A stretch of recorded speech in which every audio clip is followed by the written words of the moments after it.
সবসময় আতঙ্কিত থাকি।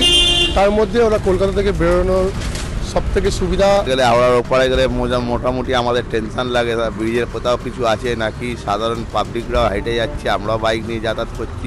শিয়ালদায় কত মানুষ ট্রেনে যাওয়া আসা করে, কত মানুষ এদিক থেকে ওদিক যাচ্ছে। এবার যদি ট্রেনে কোনো বোমের কিছু হয় বা কোনো কিছু এরকম কিছু হয়, তাহলে অনেক সমস্যা হতে পারে। সংসদ ভবনে বাইরে থেকে দুষ্কৃতীরা স্মোক বোম নিয়ে প্রবেশ করে যাচ্ছে এবং দেখা গেছে সেই টেররিস্টদের আস্তানা কিন্তু কলকাতা। কিন্তু বলতে পারেন কেন কলকাতাকেই তারা সেফ জোন করে নিচ্ছে, সেলফ শেল্টার করে নিচ্ছে? কেন বারবার কলকাতাকে তারা বেছে নিচ্ছে? কলকাতার সাধারণ মানুষেরা কি বলছে, তারা কতটা ভয় রয়েছে, চলুন তাদের মুখ থেকেই একবার জেনে নিই। সংসদ ভবনে তাণ্ডব, নিরাপত্তাকে বুড়ো আঙুল দেখিয়ে ভেতরে প্রবেশ দুষ্কৃতীদের। প্রধান অভিযুক্ত ললিত মাস্টারমাইন্ড হিসেবে কাজ করেছে বলে দাবি দিল্লি পুলিশের। ললিতের রয়েছে কলকাতা যোগ। এর আগেও আমরা দেখেছি বেশ কয়েকবার কলকাতা থেকে পাকড়াও হয়েছে জঙ্গি বিভিন্ন সংগঠনের। একসময় এই বাংলা দেখেছে খাগড়াগড়ের মতো ঘটনা। বারবার দুষ্কৃতীদের কলকাতা যোগ মিলছে। কলকাতাকে সেফ জোন করে নিচ্ছেন কি তাহলে দুষ্কৃতীরা? কলকাতা থেকে কি খুব সহজে গা ঢাকা দেওয়া যায়?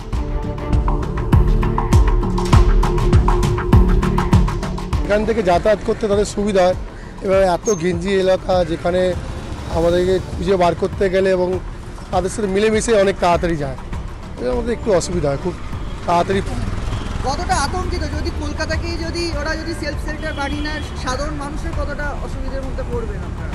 আতঙ্কিত তো আপনি, আমি, সবাই। কারণ আমাদের দেশে যেটা ক্ষতি সেটা আমাদেরও ক্ষতি। সবসময় আতঙ্কিত থাকি।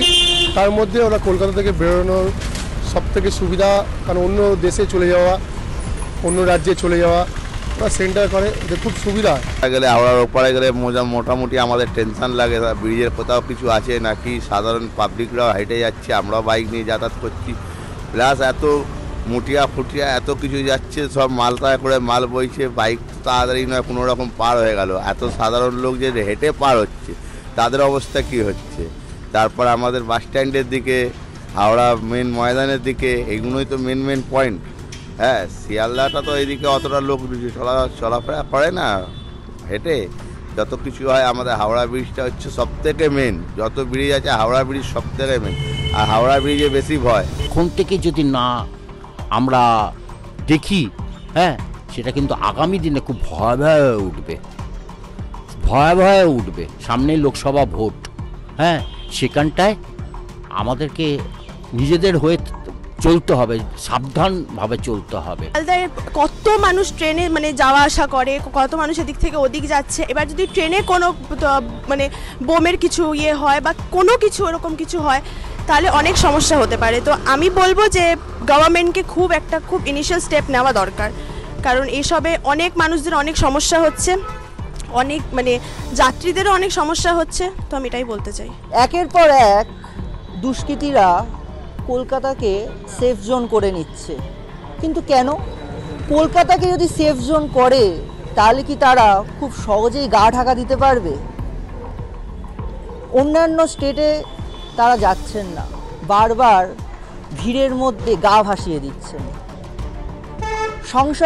সংসদ ভবনে যে স্মোক বোমের সংবাদ আপনারা দেখেছেন, সেখানকার প্রধান অভিযুক্ত তিনি কিন্তু কোন জায়গাটা বেছে নিয়েছেন? বড় বাজার, যেখানটা প্রত্যেক দিন মানুষের ভিড় থাকে অহরহ। কবে প্রশাসনের টনক নড়বে? কবে আরও সচেতনতা বাড়বে? সেটাই দেখবার। Rahul Sadhukar report, TV9 Bangla digital.